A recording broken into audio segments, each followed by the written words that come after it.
Tiba-tiba Messi mendengar kabar yang tidak enak nih dulur-dulur.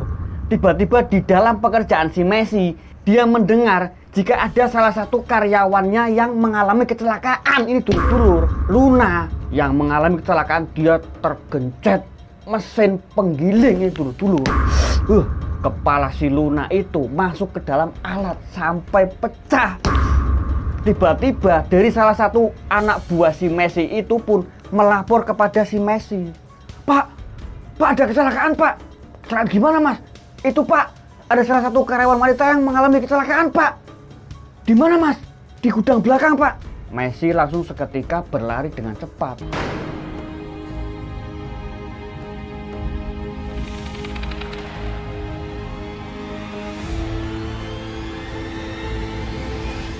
Assalamualaikum warahmatullahi wabarakatuh. Berjumpa lagi bersama Kang Irul, tentunya di cerita-cerita misteri yang Kang Irul bungkus secara komedi. Pada kesempatan kali ini Kang Irul ada salah satu cerita yang sangat ramai sekali ya ini dulur-dulur. Biar kalian tidak penasaran seperti apakah kisah selengkapnya, tidak usah lama-lama lagi, kita langsung masuk saja ke ceritanya. Nek ngomong sing bener, kene lagi remuk bunyuk. Separan-paran ngomong tronyoran utang-utang. Kayak punya lagi gelut. Ada seorang pengemis yang sedang ngamen ya di salah satu rumah yang sangat megah sekali, seperti layaknya istana. Yang ngemen dia tidak memakai gitar, tapi memakai kayak tutup botol itu, dikecer-kecer. Keluarlah itu sang punya rumah, dia langsung memaki-maki si pengemis ini. Sebut saja namanya Messi.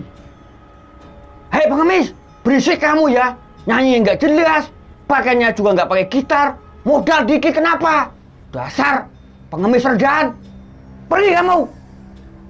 Setelah Messi dibentak-bentak habis-habisan, dia tidak mendapatkan uang sepeser pun, tetapi dia mendapatkan makian. Bahkan dari yang punya rumah ini, dia sempat melempar sesuatu pada si Messi. Dilemparlah itu apa yang ada di depan rumahnya, seperti kayak pot tapi sudah tidak digunakan. Dilempar bahkan hampir mengenai kepala si Messi. Wah, untung si Messi dia pernah berguru di salah satu perguruan di kota Banten. Hanya dia menghindar, nggak kena bos. Setelah dia pergi dari lokasi tersebut, dia akhirnya memutuskan untuk pergi ke salah satu warung.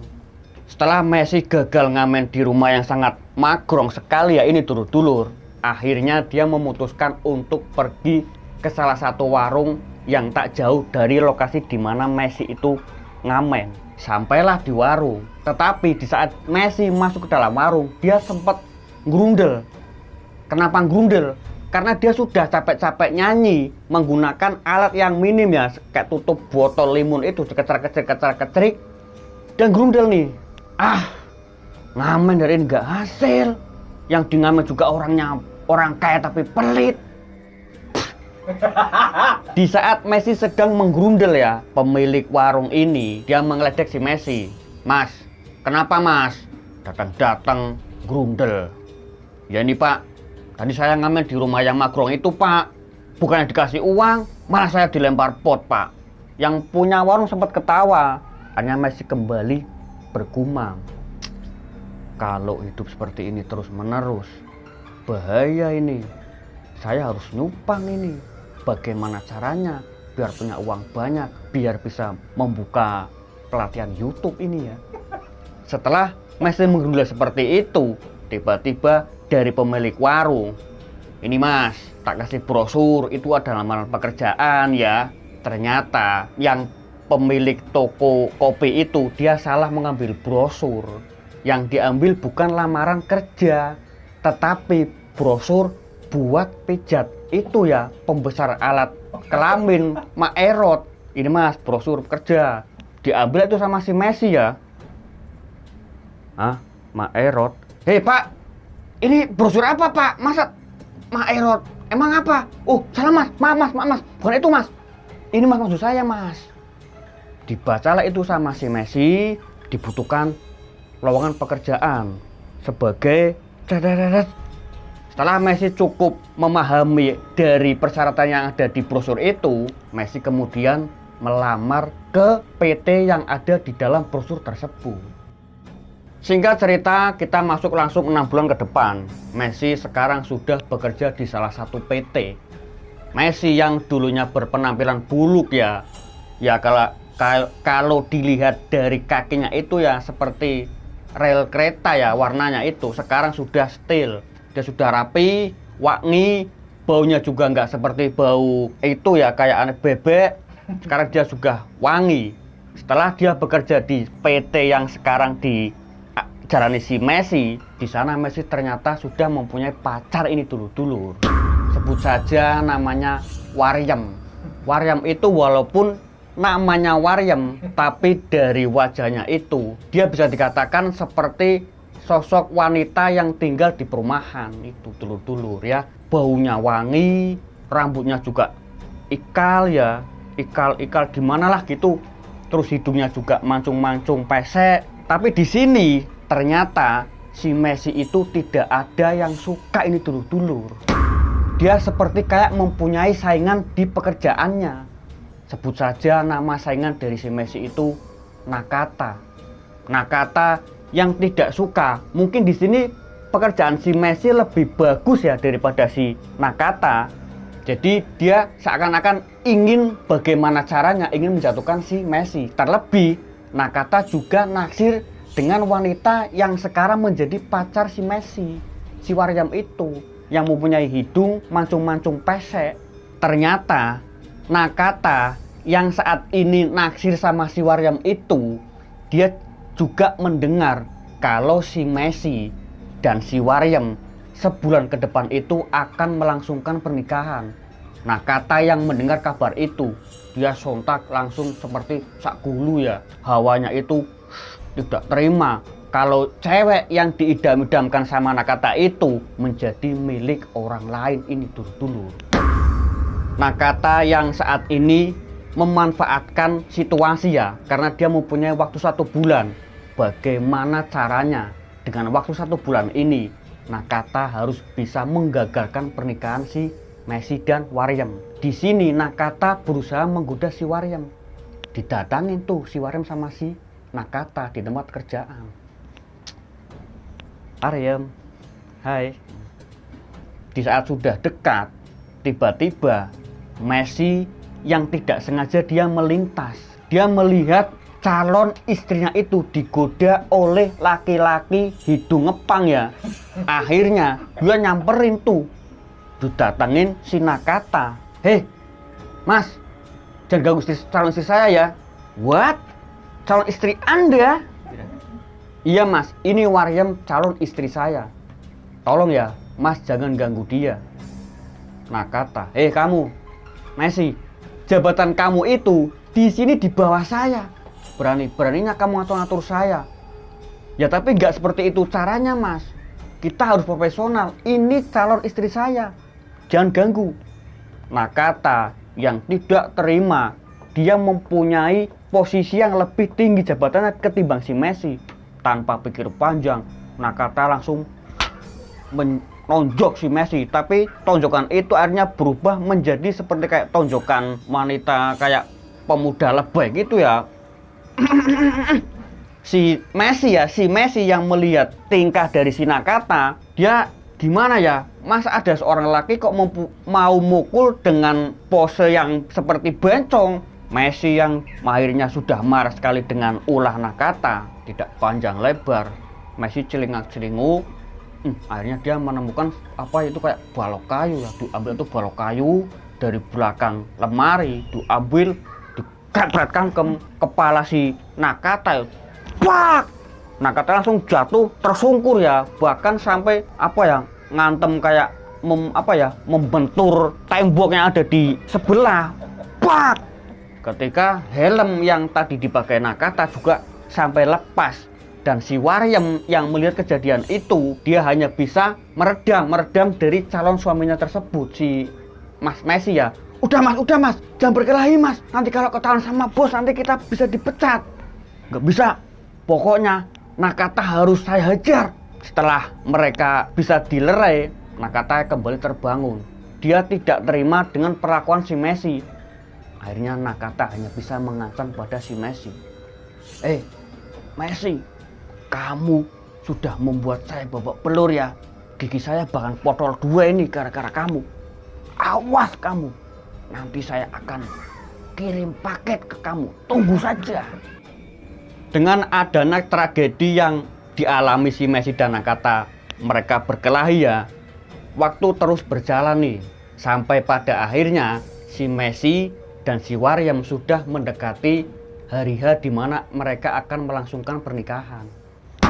Tetapi tiba-tiba Messi mendapat kabar yang tidak enak. Messi dikabarkan jika Waryam itu mengalami insiden kecelakaan ini dulu. Waryam yang bekerja, dia sedang bekerja memegang seperti kayak alat yang besar sekali. Tiba-tiba Waryam itu tidak sempat, dia seakan tuh lengah. Tiba-tiba kepala si Waryam itu masuk ke dalam alat penggilingan tersebut itu dulu. Akhirnya kepala si Waryam itu tergilas dan hancur. Bahkan tidak ada yang tersisa ya, hanya leher sampai ke bawah saja yang tersisa. Setelah dengan adanya kejadian yang menimpa si Waryam, Messi sedih. Sedih lah.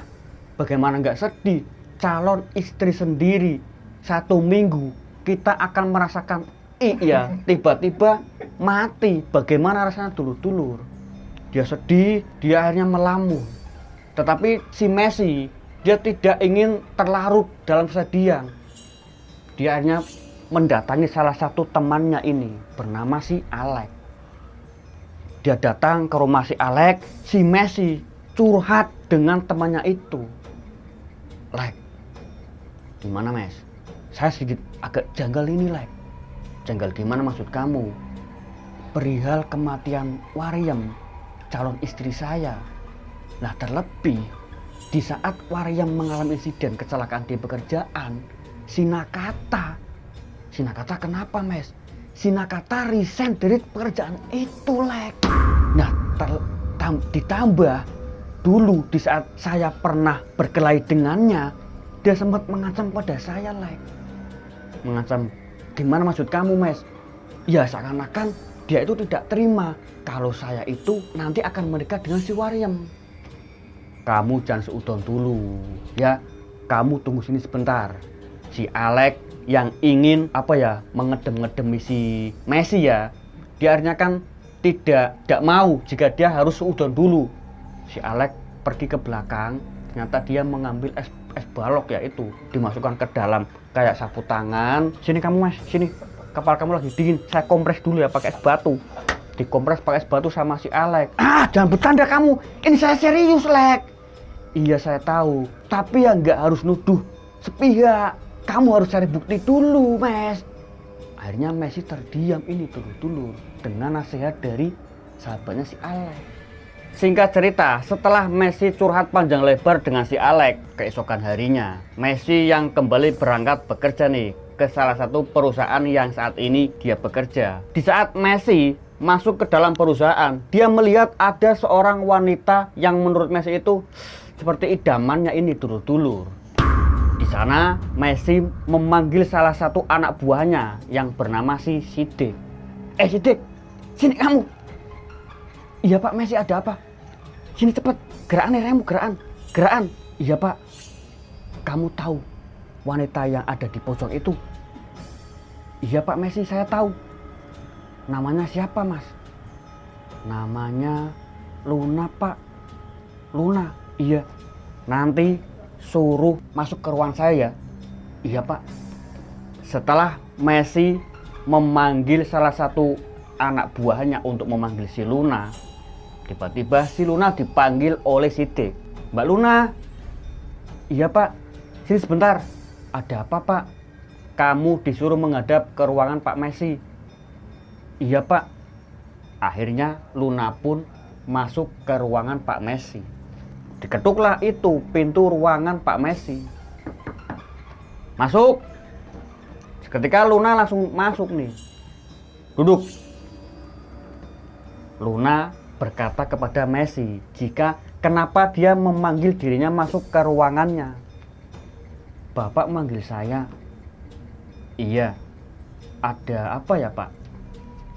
Begini, kamu karyawan baru? Iya Pak, sudah lama bekerja di sini? Baru 3 hari Pak.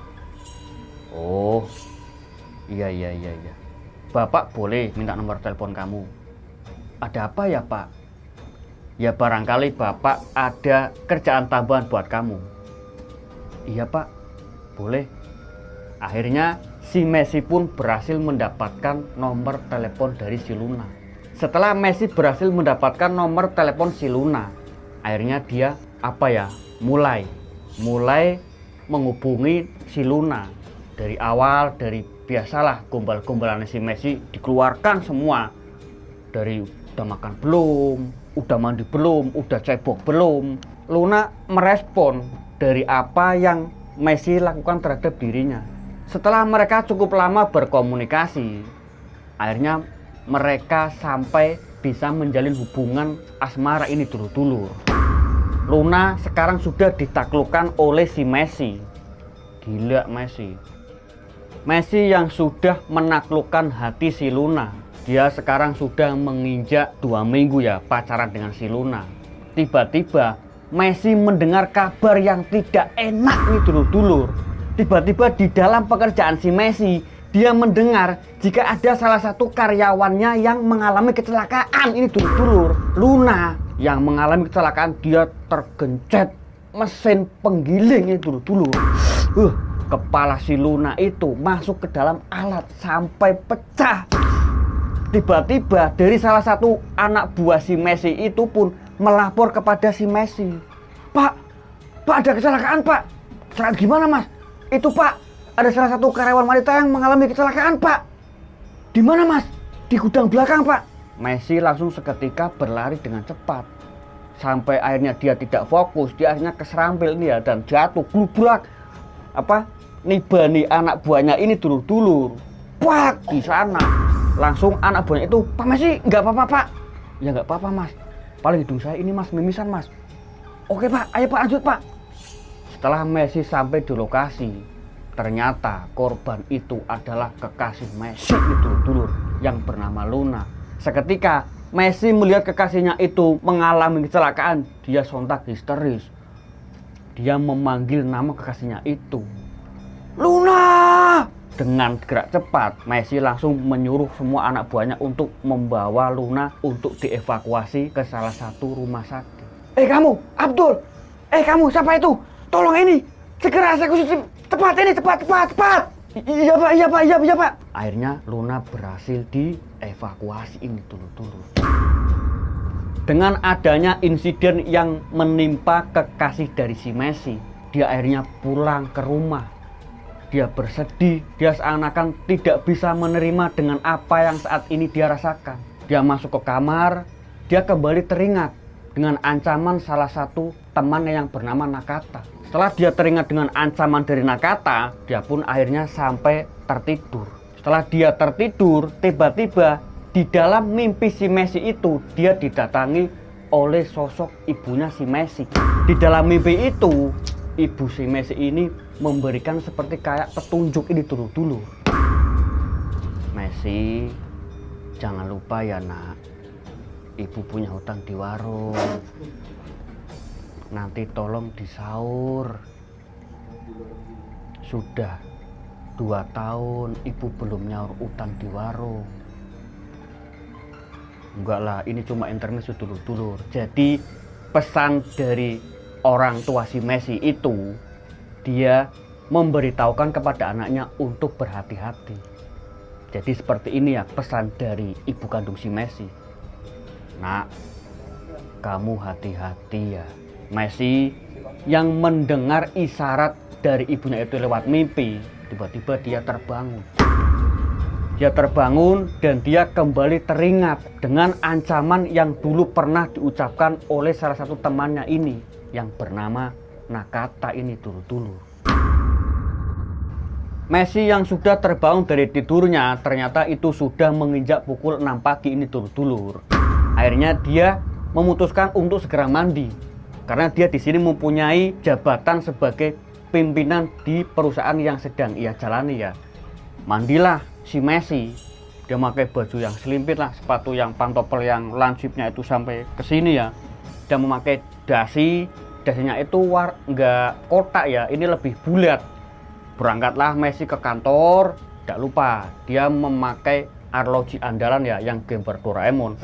Berangkatlah dia ke kantor. Setelah sampai di kantor, ternyata dia sudah dihadang sama karyawan yang ingin memberikan support dan semangat kepada pimpinannya itu dulu-dulu. Karena mereka tahu Pak Messi ini dia sedang berkabung. Dia baru saja kehilangan salah satu kekasihnya yang sangat dicintai. Dari beberapa anak buah ada yang membuat kayak kata-kata, "Pak Messi semangat, dunia itu nggak selebar daun kedondong.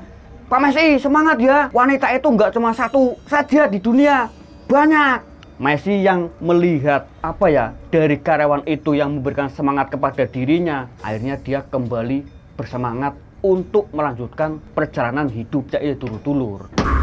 Di saat dia melihat semua karyawan memberikan semangat, dia kembali melihat ada sekelebat karyawan yang baru lagi ini dulur. Akhirnya dia seperti kayak, wah, ada ayam goreng tuh. Nah, di sini Messi kembali memanggil anak buah andalannya ini yang bernama Sidik. "Sidik, sini kamu." "Iya Pak." "Ada apa Pak?" "Tadi saya melihat kayak ada karyawan baru lagi ya." "Oh iya Pak, siapa namanya?" "Itu Dian Pak." "Di bagian apa?" "Di bagian penggilingan Pak." "Oh penggilingan, suruh ke ruang saya."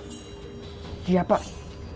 Messi setelah selesai ngobrol dengan Sidik, dia kembali masuk ke dalam ruangan.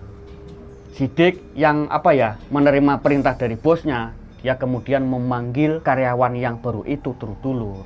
Dipanggillah itu karyawan baru yang bernama Dian.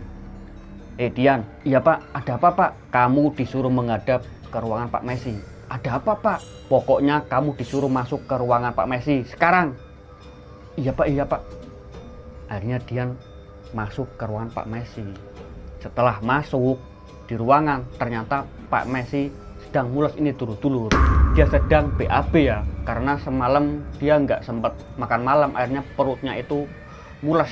Setelah Dian masuk, dia celingusan di ruangan Pak Messi. "Pak Messi, di mana kok nggak ada?" Messi yang belum tahu jika Dian sudah masuk ke dalam ruangan, dia belum sempat memakai celana. Dia akhirnya ketahuan sama Dian memakai boxer SpongeBob ya. Dia langsung, aduh! Messi langsung masuk kembali ke toilet ya. Sampai lupa toilet yang tadi itu sudah tertutup. Akhirnya Messi menabrak pintu toilet itu dulu. Wah, glubrak! Sampai jatuh kembali. Lah, pintunya itu juga ketabrak Messi, juga jatuh ini rubuh. Krutak! Dian langsung menyamperi pimpinannya itu yang terkena musibah. "Aduh, Pak Messi, kenapa Pak?" Ternyata Pak Messi kejatuhan pintu toilet itu. 2 giginya itu ya, yang buat andalan memakan ayam crispy itu potol ini dulur. Sebelah sini, sebelah sini. Dibantulah itu sama si Dian, dipapah ya. Padahal itu Messi sedang memakai boxer SpongeBob-nya, tapi Messi nggak menghiraukan itu. Setelah berhasil dipapah, disuruh duduk, akhirnya mereka ngobrol sampai beberapa cukup lama lah. Akhirnya Messi menyuruh Dian untuk kembali bekerja setelah Dian sudah mengobati luka yang diderita oleh si Pak Messi ini dulu. Setelah dengan adanya kejadian yang menimpa Messi, malam harinya Messi yang sedang di dalam kamarnya, yang sedang mengirim pesan kepada si Dian ya, sambil senyum sambil menikmati giginya yang sudah hilang 2 ya. Itu gimana tuh kalau dibayangkan itu lagi chat-chatan sama seorang wanita, dia senyum tapi giginya hilang 2. Bayangkan seperti apa itu, kan lucu ya. Ditambah si Dian yang dikirimi foto selfie sama si Messi, melihat ekspresi senyum dari si Messi, Dian itu seperti malu-malu terenggiling gimana ya. Setelah cukup lama mereka saling chat, akhirnya Messi mengajak Dian untuk kencan ini dulur. Singkat cerita, akhirnya Messi dan Dian pun berpacaran nih. Messi yang ingin pergi, Messi yang ingin mengajak Dian pergi untuk kencan pertama lah. Diajaklah Dian dijemput ke rumah sama si Messi. Diajak mutar-mutar dulu ya, angin-anginan dulu sampai capek. Tibalah Messi menemukan tempat yang menurut Messi itu sangat aman itu dulu. Ternyata tempat ini adalah di kebun ya. Dia celingak-celinguk mencari tempat untuk ngobrol biar enak. Ternyata di sini Messi melihat ada salah satu gubuk yang berada di tengah. Datanglah mereka berdua ke gubuk tersebut ya. Setelah sampai di sana, Messi yang langsung melancarkan niatnya ini. Diusal-usal dulu itu si Dian ya, diingus-ingus seperti bebek mau nyosor di mana, sambil tangannya itu meraba-raba. Setelah tidak kuat, dia kan bingung ya, di kebun tidak ada tikar. Akhirnya dia teringat jika dia membawa jas udan di dalam jok motornya. Dia berbisik kepada pacarnya ini, si Dian. Dek, tunggu sebentar. Kakak mau ambil alas dulu. Berdirilah si Messi menuju ke motornya, dibuka jok motor, diambil itu jas udan. Digelar di gubuk tersebut. Setelah gelar, kembali lagi Messi melancarkan jurusnya. Dirangkul sambil dibisik-bisik oleh si Messi, pokoknya kamu segalanya bagi saya, Dik. Nah, jurus maut. Akhirnya Dian yang sudah terbuai dengan rayuan dop oleh si Messi, maulah akhirnya Dian mentang ketembak sama si Messi. Buat setelah mereka cukup melakukan hubungan yang sangat diidam-idamkan oleh para pujangga-pujangga di semua Indonesia, mereka memutuskan untuk pulang nih. Messi akhirnya pun sampai di rumah si Dian. Tetapi di sini Messi tidak langsung pulang ke rumah. Dia memutuskan untuk istirahat sebentar sambil ngobrol dengan kekasihnya ini dulur-dulur. Dian tidak lupa, dia membagikan teh terlebih dahulu karena sudah kehabisan tenaga ya. Setelah dia membagikan teh, Messi di sini bercerita tentang pengalaman yang sangat mengerikan kepada si Dian itu dulur. Dek, saya takut, Dek. Takut kenapa, Mas? Saya pernah mempunyai pengalaman, saya pernah mempunyai kekasih sampai 2 kali. Dan kekasih saya itu semuanya mati mengenaskan. Dan saya takut jika saat ini saya mempunyai hubungan asmara dengan kamu, akan terjadi hal yang sama. Saya tidak mau kehilangan kamu, Dek. Saya tidak mau kehilangan sosok wanita untuk ketiga kalinya, Dek. Dian yang mendengar curhatan dari si Messi, dia seakan menguatkan kekasihnya jika ajal manusia itu hanya di tangan Sang Maha Pencipta ini dulur-dulur. Sehari setelah Messi ngedate dengan Dian, tiba-tiba Messi mendengar kabar yang sangat mengerikan kembali ini dulur-dulur.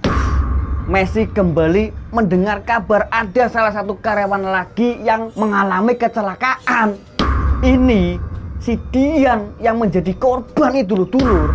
Dia terkena kayak besi yang panjang yang ada di atap itu jatuh menusuk dari kepala sampai tembus ke pertelon itu dulur. Aduh, gimana itu rasanya ya. Tiba-tiba kembali lagi ini anak buah si Messi yang bernama si Sidik. Dia lapor lagi masuk ke dalam ruangan si Messi. Pak Messi, ada korban lagi, Pak. Korban apa lagi, Mas?